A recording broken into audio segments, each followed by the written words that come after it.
A great interest in Carlton. I don't think they're that far away, but they keep on losing games that they should be winning. Their coach, David Teague, was on 360 not long ago.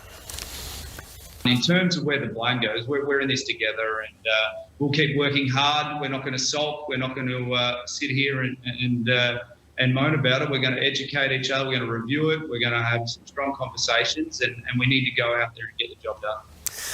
Now, he's asked if the Blues are running out of patience, and clearly they are. And there's no question that if it keeps going like this, there will be change. Now, either they'll change everybody and David Teague will move on, or David Teague will stay and there'll be changes around him like we've seen. But something has to give. And who do you blame, Jared? You've got this great faith in it may Carlton. give in the next few weeks. Who knows? They may beat the West Coast and get on a roll. Who do you blame? Well, I think you have to always blame the coaching and the coaching staff. I think that the list managers should also be in the gun. But they put themselves into winning positions each week. Who do you blame then?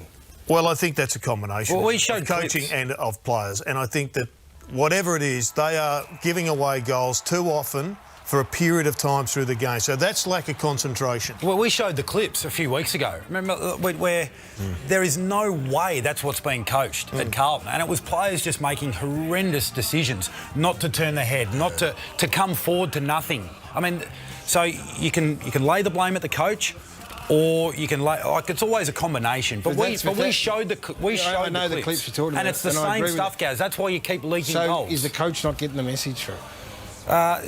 Potentially. This is a hard thing to work out, because the ultimate responsibility will fall on him. It always does. Yeah, and so therefore then you've got to go, well, I've got to find a way. I have to find a way to stop this pattern that keeps emerging, and yet he hasn't been able to. This is why they're not that far away, because against the top 6 of the top 8 sides, their average or their worst losing margin has been 26 points. But they're 28 points, but they're making the same mistakes all the time, and that is the turnover through the middle of the ground. It keeps going undefended. The best sides in the competition concede 17 points from turnovers in the middle of the ground. The Blues, they're conceding 42 points. That's 7 goals. That's not a coaching error. Is that coaching, Gaz? That's not a coaching error. I didn't think so. But ultimately, there's decision-making, there's players, there's blokes not presenting, there's all manner. But ultimately, the coach is the one who gets it in the neck. And so if things don't change, player personnel will change, and so too will coaching personnel, whether it's the main man or those around him.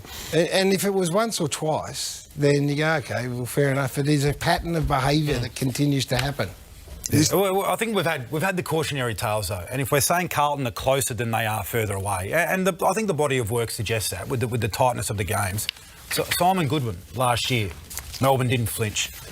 Dimmer, Hardwick, before Richmond went on their run, they didn't flinch. Even back to Bomber Thompson. So history is littered with clubs They've all had finals wins. Yeah, that's true. That's true. As coaches. But history is littered with clubs that stayed the course and they reaped the benefits. With coaches who had success in finals. Yep. Which David Teague hasn't. Well, what's he They stayed the course, Rui. But 18 months, Gaz. All of those clubs stayed the course, but they changed personnel around all of those Maybe coaches. that's what needs to happen. And that's maybe what will happen. But we're going to take a break, and on the other side of it, the world famous Good, the Bad and the Ugly.